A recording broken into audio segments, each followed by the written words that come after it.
In 1944, high above the South Pacific, Lieutenant Hank Marlowe, Britain, crash lands on an island with his parachute after his plane goes down.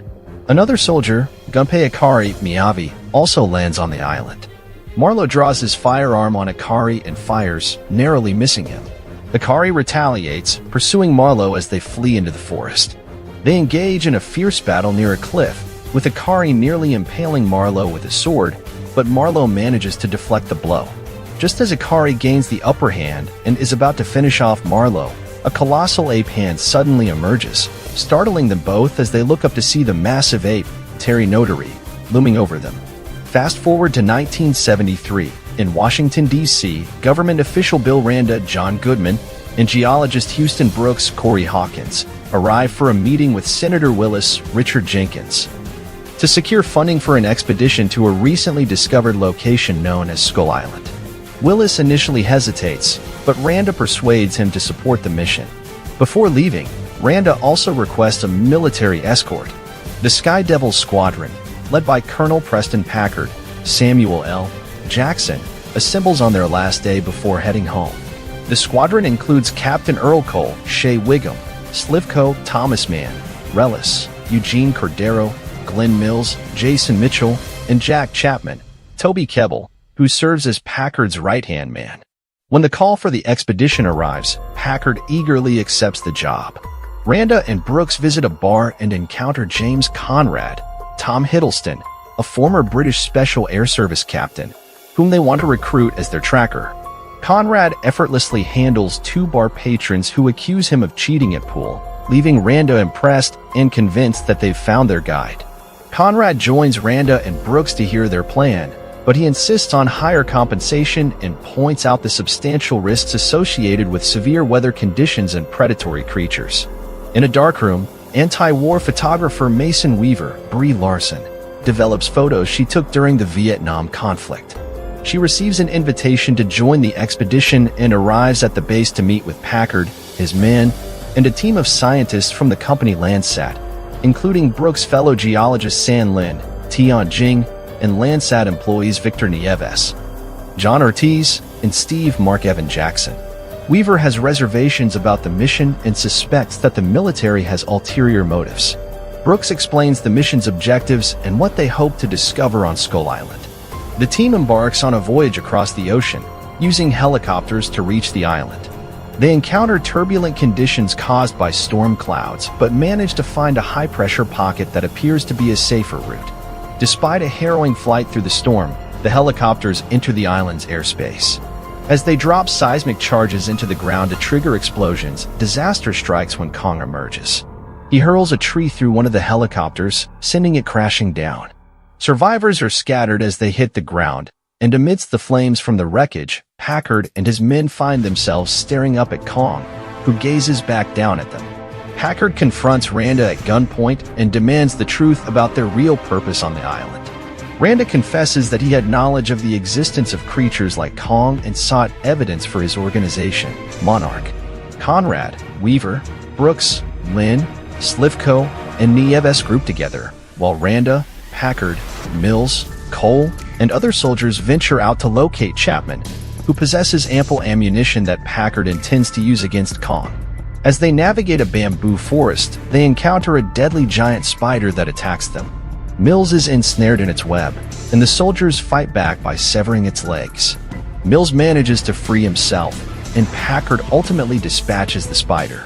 Meanwhile, Chapman finds himself near a river, where he observes Kong wading through the water to tend to a wound inflicted by the helicopter's gunfire. Kong takes a drink from the river and then encounters a massive octopus, engaging in a fierce battle with it, fending off its tentacles before devouring it and dragging the carcass away.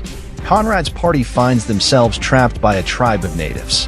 While attempting to defend themselves, an older Marlowe, now portrayed by John C. Reilly, emerges. He reassures both groups that they pose no threat to one another and invites Conrad's group to pass through the barrier.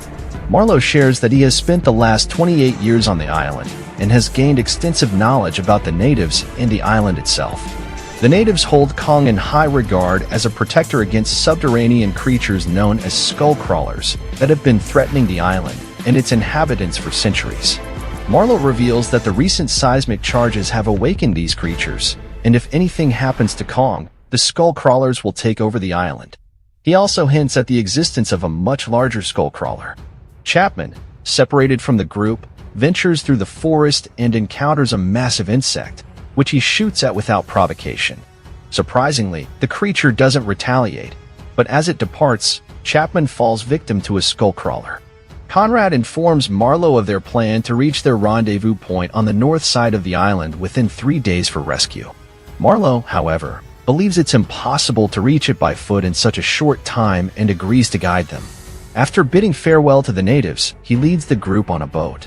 Unfortunately, shortly after departing, Nieves is abducted and killed by carnivorous birds. While en route, Weaver spots a massive water buffalo trapped beneath a downed helicopter. She attempts to free the buffalo, but Kong arrives and effortlessly removes the helicopter. Kong briefly gazes at Weaver before leaving her more in awe than terrified. Marlowe leads the group into a treacherous area known as the Forbidden Zone, where Kong's ancestors battled the skull crawlers. The colossal remains of Kong's family litter the field. A skull crawler emerges, forcing the group to hide. The skull crawler regurgitates Chapman's dog tags, catching Conrad's attention. Packard and his men arrive in the same vicinity. Randa is seized and devoured by a skull crawler, and another one joins the attack, using its tongue to snatch victims. The groups engage in a fierce battle against the skull crawlers and the carnivorous birds. Marlowe wields a Kari sword, slashing through the birds before passing it to Conrad. Weaver cleverly kills one of the creatures by igniting fumes with a lighter, setting it ablaze. Following the fight, the survivors regroup. Packard remains determined to locate Chapman, but Conrad presents Chapman's dog tags as evidence of his death. Despite objections from Marlowe, Conrad, and Weaver, Packard is intent on avenging his fallen men and hunting Kong. That night, Packard sets a trap for Kong, while Conrad and Weaver encounter the giant ape. Weaver cautiously approaches Kong and touches his face, finding him surprisingly gentle. However, Packard lures Kong toward him and ignites the fuel, causing burns on Kong's fur. Kong reacts by stomping on Steve and another soldier before collapsing. Packard prepares to detonate explosives, but Conrad and Weaver intervene, convincing the other soldiers that they need Kong to protect against the skull crawlers. A colossal skull crawler emerges, forcing the group to flee. Packard stays behind to trigger the explosives, but Kong crushes him with his fist. The survivors head toward the shore as the main skull crawler pursues them. Cole decides to sacrifice himself with explosive devices strapped to him, but the monster tail whips him into a wall, causing an explosion. The skull crawler continues to pursue the group until Kong returns, smashing into the beast. Using a ship's propeller attached to an anchor chain, Kong mortally wounds the creature by slashing its throat. However, it remains alive and attacks again. Weaver hits it in the face with a flare gun. Kong grabs the skull crawler, hurls it into the wall, and accidentally knocks Weaver into the river. He retrieves Weaver and defeats the skull crawler by thrusting his fist down its throat and pulling out its entrails. Kong places Weaver next to Conrad before departing. Finally, the survivors, Conrad, Weaver, Marlowe, Brooks, Lynn, Mills, Slivko, and Reilly, leave the island on a boat, with 3 helicopters arriving to pick them up. In the distance, Kong remains vigilant, guarding his territory and letting out a mighty roar. As the credits roll, we witness Marlowe's long-awaited return to his home in Chicago.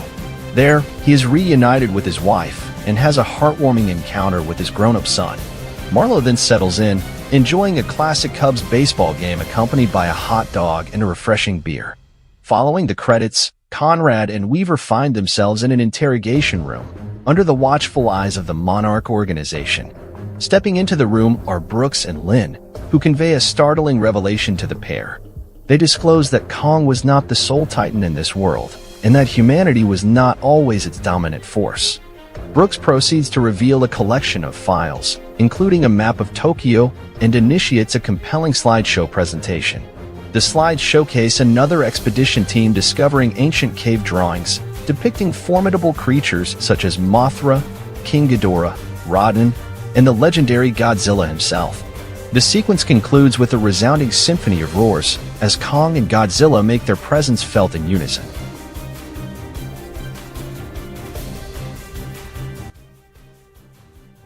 Now